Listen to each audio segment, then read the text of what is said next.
Hello, hello, hello, and welcome to the Crew Podcast. I am the visionary Queen Angela, and welcome to season 2. I want to thank you for tuning in and for all of your support throughout season 1. We're back, them divas of the airways. So thank you for joining us tonight. Share this with someone in your circle. At Wings of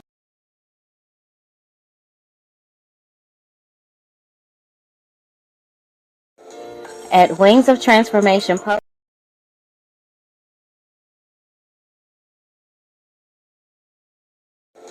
At Wings of Transformation Publishing, we are committed to helping our authors reach their goals and pursue their dreams of becoming published authors. We work closely with each author to ensure a successful publishing experience, and we are dedicated to helping them tell their stories in the most meaningful and impactful ways. We look forward to putting you on the path to writing your book.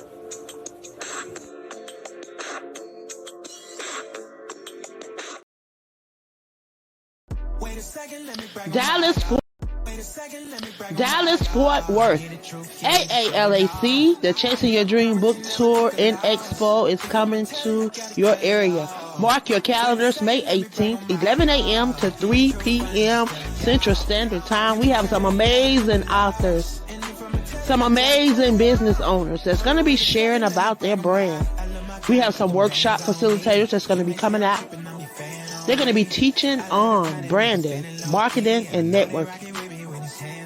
I want you to plan to be in the building, to be educated, empowered, and encouraged. Come out, support.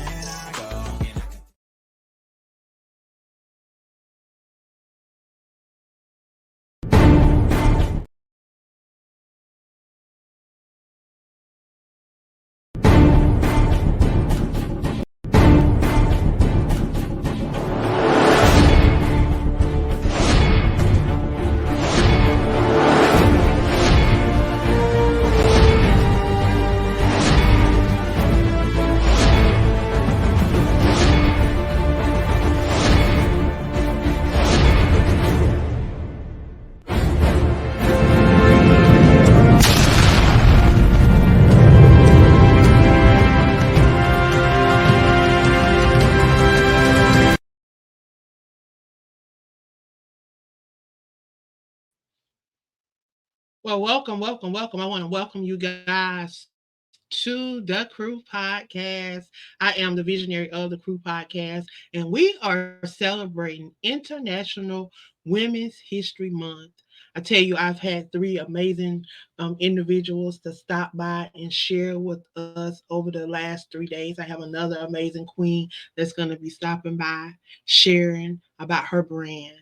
We're going to be talking about legacy and what that means to her and how she's creating a legacy right now. So I want you guys to do me a favor.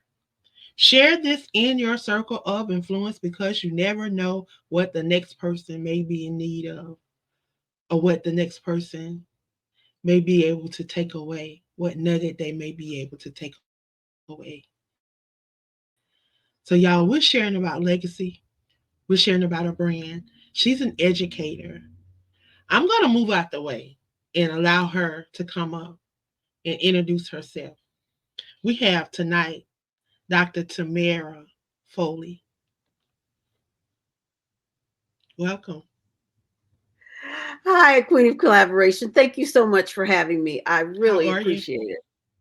I'm doing great.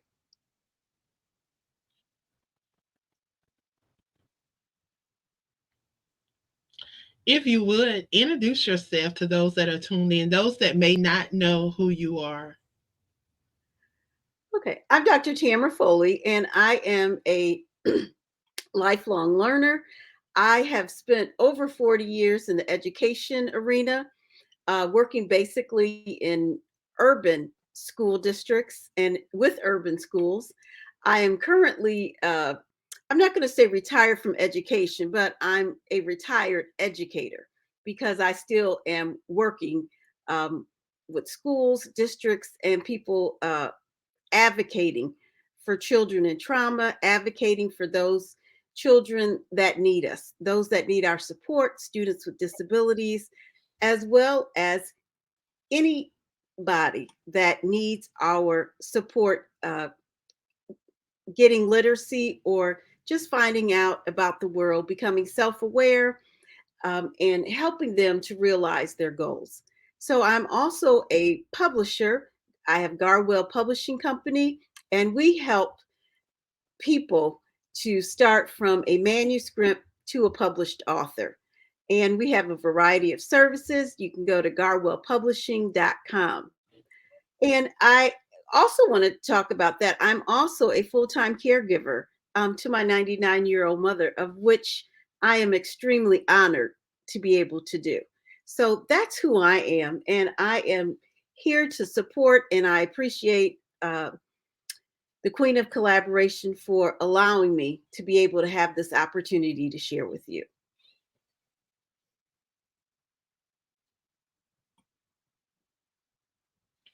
Well, first off, I definitely want to applaud you for your work in education and 40-year dedication to education. That hats off to you, because that is just definitely amazing. Because our brown kids and me here in South Carolina, we rank number 50 in education. I think we may have moved up a little bit to like number 45, but we're still on the other end of the spectrum. Mhm. And I applaud you. 40 years, that's a long time. Um, where did you find your passion in education? Well, where did that come from? Well, as when I was a teenager, one of the things I did was to babysit. I mean, that's how I earned some extra money. And so I babysat a lot of different children, but I had an opportunity of babysitting a young man, a young boy at the time, who had a lot of disabilities. And I was always honored that his mother uh, saw me, that I was capable of babysitting him and taking care of him. He's now an adult. Um, about I think he's about 40 years old at this point and doing well. But he was one that had a lot of physical needs. So I started on that journey, and really just wanted to do something to help, and that's help children with disabilities, to make sure that someone was out there advocating for them, make sure people really understand what students with disabilities, what it's like, what they have. And sometimes we just aren't educated enough, we don't know enough, and we make assumptions about people with disabilities, what they can't do. And I want to highlight what they can do.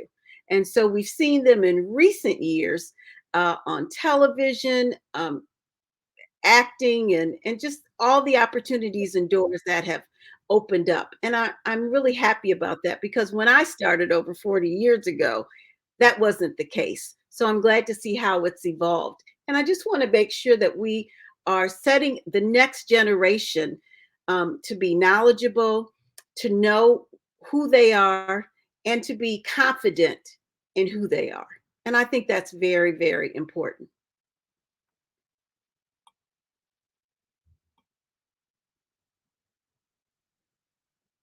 Wow. When I think about disabilities, I think about, you know, a different level of ability, and not just so a disability. It's just having a different level of ability, and getting people to understand that. I remember when I first started out in college, I wanted to do special education. Um, Mhm. I wanted to work with kids with disabilities. I ended up at a school that did not have special education, so I ended up taking what they call therapeutic recreation at that time. We worked with a lot Mhm. of people where we help develop recreational and Mhm. extracurricular activities around people's disability, to get them active and to get them engaging and stuff. So that's a little bit of my background. had an opportunity to study at Morris Brown and do a couple clinicals in that field, and got an opportunity to work out at Georgia Regional Hospital. At that time, they were still open. So Mhm. yeah, that's a little bit of my experience. I tell you, I definitely applaud you for that. But what made you get into writing and becoming a publisher? Well, I've always wanted to write, had always wanted to write a children's book, meaning one book.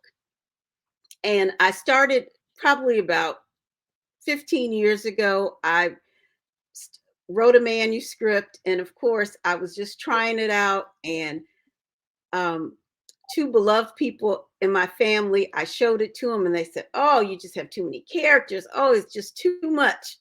And so I kind of put it down and said, "Okay, I'll get back to it at a later date."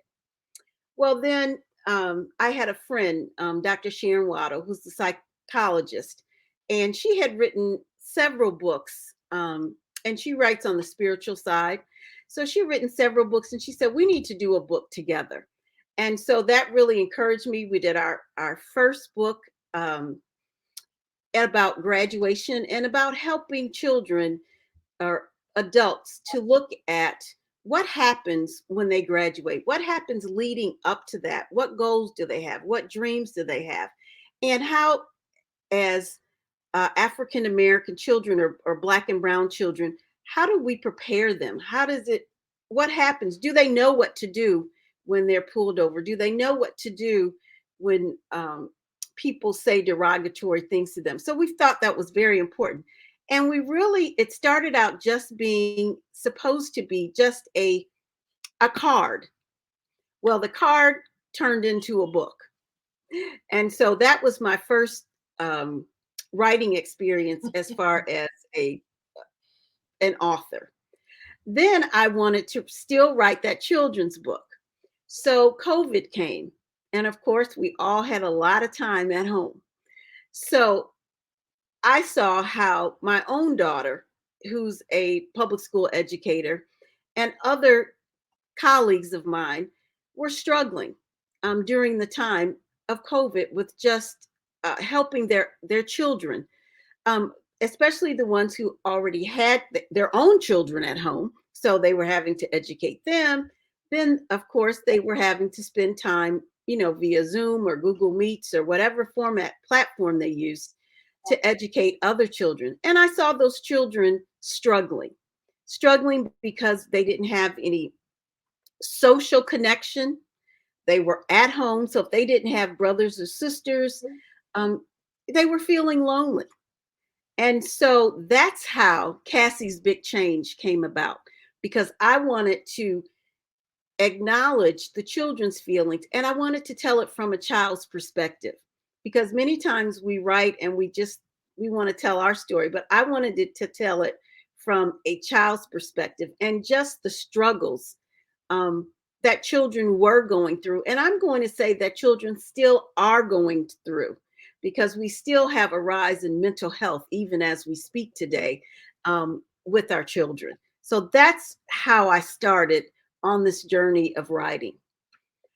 As far as the journey of publishing, I wasn't really sure I wanted Wow. to publish. So I actually took a class, a 10-week class. And even during that class, I wasn't sure that's what I really wanted to do. But the more I um, finished the class, then I decided, okay, I'm going to give this a try. I would really like to do this, because in my author journey and in trying to publish, I had some setbacks. I had some struggles, and I didn't want other people to have to go through what I had gone through. And so I felt like I would be a great resource, because I can help them not make the mistakes that I made and others make as we go through the self-publishing journey. So that's when I started to um, establish Garwell Publishing. And I did that to honor both sides of my family, my father's legacy, the Garrett side of the family, and my mother's legacy, the Caldwell side of the family. And I wanted to connect those two, because that's who made me. That's, aside from with God's, of course, that's who I am. And those two families are an intersection of who I am today. So I wanted to honor my parents, and honor their legacy. And so Garwell Publishing um, became a reality. And I'm just so happy to be able to help young publishers. I want to talk about just for a moment my youngest client, who was 7 years old, and he wrote his first book. And he was struggling with grief from the loss of his father. He lost his father at the age of 5.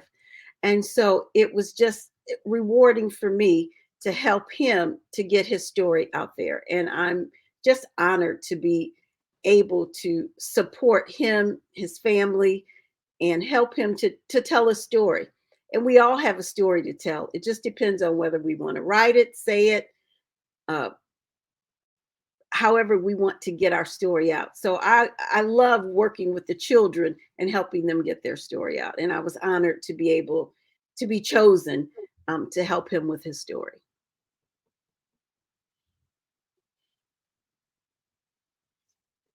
Wow. You are definitely doing some amazing things, and you are definitely creating and leaving a legacy. I like how you decided to come up with the name for your publishing company. What a way to honor your family and leave a legacy. I mean, that is something that will speak way beyond you, for those that are coming behind you. So definitely, that's amazing. And that's what we are talking about. How important was creating and leaving a legacy for you, when you were deciding to start your publishing company?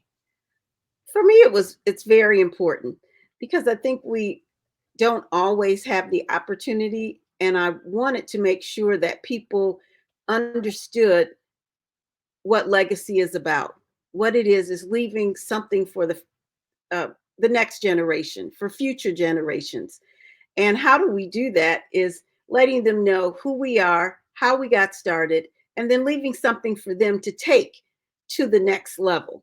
And so that was very important for me. And it's very important because I'm an educator. And so that legacy of education is important, the legacy of helping others, of helping the social emotional learning part, of making sure that we help people to manage their emotions, building resilience, helping them build relationships. All of that is very important. And that's the legacy that I want to leave so that my next generation and my family can take that and go to the next level with it. I don't want them to do exactly what I did. I want them to take it to another level and to do something different, but just to know that this is where it started. And I think for me, that is just incredible. Right, right. Being the blueprint, and being able to leave a blueprint for somebody to be able to follow, because just as the word tells us that we should do greater work, then it's going to be passed down. The word is not going to change. They're going to do greater works than we are doing.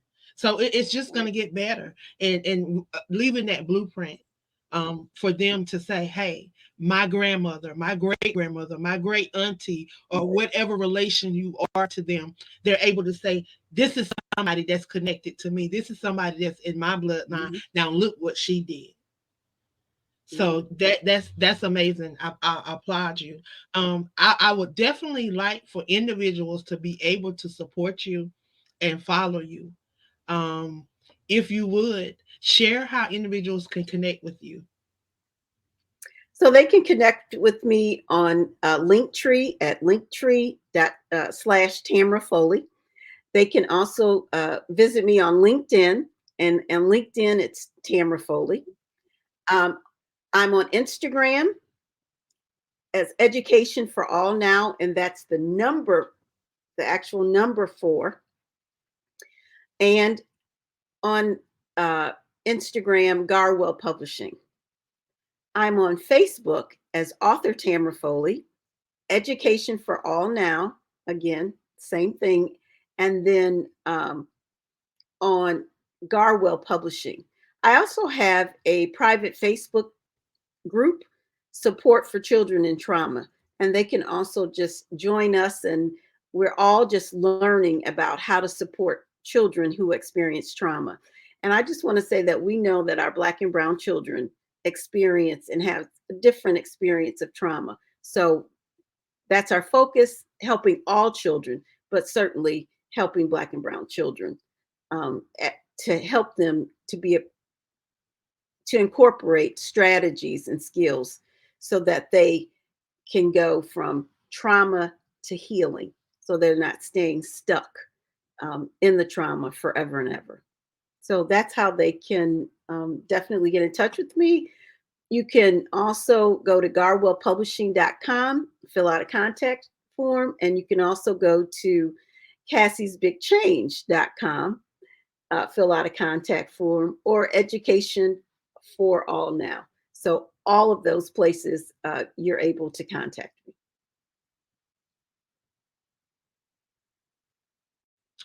So, what can we look forward to doing or seeing you out and about in 2024? What's on your calendar? What's on your agenda? Well, for 2024, you'll see me more doing just what I'm doing here today on podcast. I have been invited to share some information on a blog. I don't want to say yet because it's haven't gotten to the ending part of that. So just I'm trying to just let people know what's going on, let people know about mental health. So I have also, you'll see me just sharing information in regards to that. So I am very active with my sorority, Alpha Kappa Alpha. And so in my chapter here in the northwest suburbs of Chicago, we are doing some wonderful things. So you'll see some things about that, especially around mental health, around helping children with food scarcity. So I'm working in all of those different committees with my colleagues and with my other sisters. So those are the things that I'm really working on. You'll also see, and I'm working on just right now, um, it is a book, and it's called um, Healing Hearts for Kids.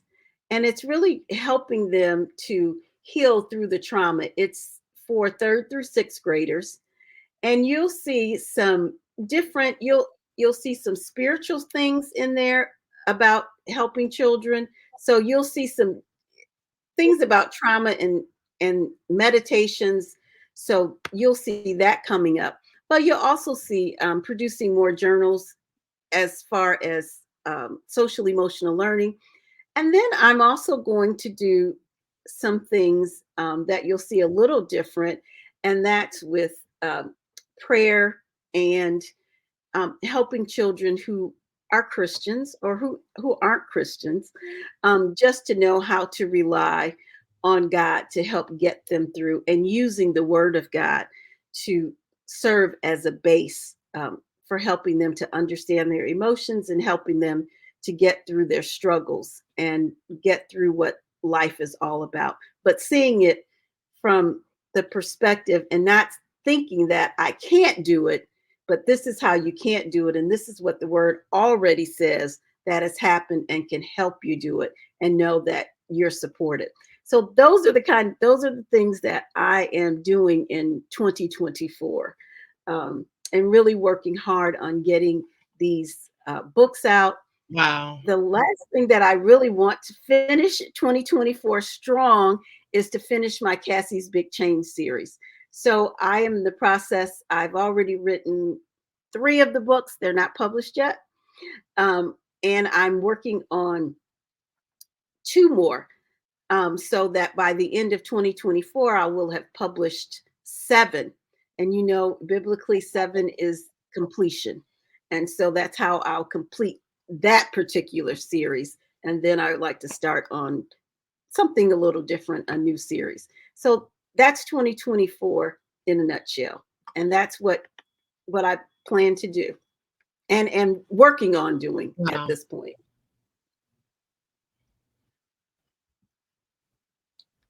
Wow. Well, you definitely have your hand full. You got a lot on your plate. Some great stuff, because I tell you, I would not be sitting here today if I had not worked with those babies in 2016, and everything that you're Mhm, talking about, sharing the word of God with them, and teaching them the power of prayer and how to pray. mhm, That was something that we did in mhm, our camp. And there was something that those kids, some of those kids didn't even know how to mhm. but when they left there that summer, they knew how to pray. They appreciated and they loved it. So my hats off to you. I applaud you. I thank you for doing that. I tell you, that was my start.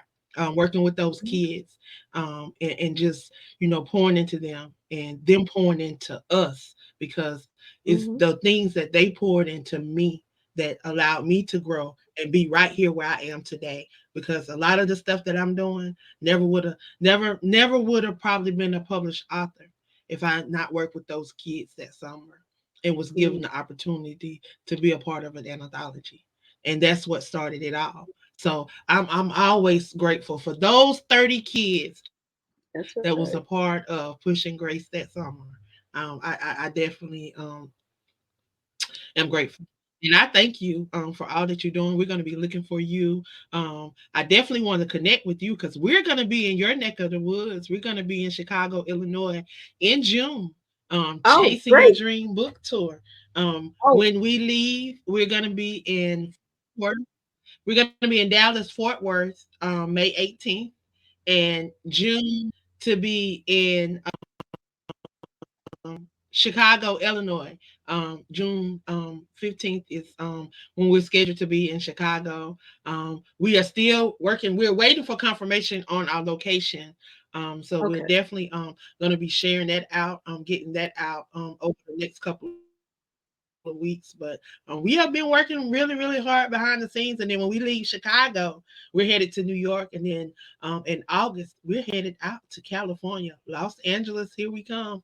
So excited about the Chasing Your Dream book tour. Definitely want to connect with you, and maybe we can get some of your baby authors a part of this. Oh, Get them a part of absolutely. the Well, Chasing Your Dream book tour, and what we're doing. I love to get them to come out. yes, I would just love to. I plan to see you in Chicago, wherever you're at. I plan to come see you and to just support and be a part of your book tour. I'm excited about that. So, and certainly, the young man that actually published the book is in New York. So, when you get the uh, dates and times in New York, I'll share that with his family because I'm sure that they would also like to come out and support.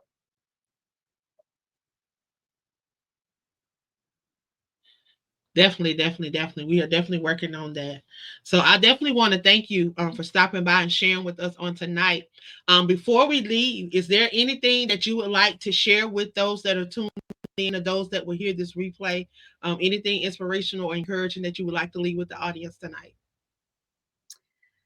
Yes. So thank you so much again for the opportunity. But I just want to let people know that practicing self care is very important. As a caregiver, I spend a lot of time helping others, but also we have to stop and take care of ourselves. And I think that's very important, no matter what um, field we're in, no matter if we're a, a mother, a grandmother, a sister, we have to make sure that we take care of ourselves and we have to make sure that we take care of our mental health. And we can't take help our children, grandchildren, nieces, nephews, or anyone take care of themselves if we don't take care of ourselves and be the model for them. I also want to uh, just encourage people to get help if you're having any mental health crisis or mental health issues. And don't be afraid to see a therapist. That's what they're there for. And I believe that God put them on earth to help us. He gives us resources and make sure that we use those. And there's so much that we can see, because we're seeing more and more Black and brown children committing suicide, and that's definitely not what we want to see. So let's get help for ourselves, let's get help for children, and then we can help them, and they will be a part of your legacy. So we can't have a legacy if they're not here, because that's who's going to carry out the work. So I just encourage you to help yourselves, help your children, be great models for them, and get them the help that they need. And if it's through journals, through psychologists, psychiatrists, therapists, it's all out there for us. And there are many great African American psychologists, psychiatrists, um, and therapists out there if we want to, if we feel more comfortable with our Black and brown people. And I have no issues with that. But certainly stay on top of it, help your children express their emotions, pay close attention, because social media and a lot of things are happening that weren't there when we were growing up. And so, but they play a great factor in their lives. And so we have to be diligent as parents, grandparents, sisters, brothers, to make sure that the right thing is being fed into them, is being dropped into them, and not things that are going to be abusive or harmful for them. So I want to encourage you to just continue in the faith, continue to be supportive, and continue to be diligent about looking and seeing and hearing what's going on in your children's lives.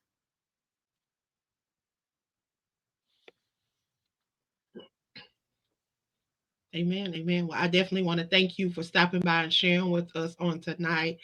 You've been hearing from Dr. Tamera Foley on tonight. I tell you, I truly have enjoyed her. Make sure that you go over and support. We have her links in the comment section. So make sure that you check her out and see what she have coming up, some of her literature. But y'all, thank y'all. Share this out and have a great night.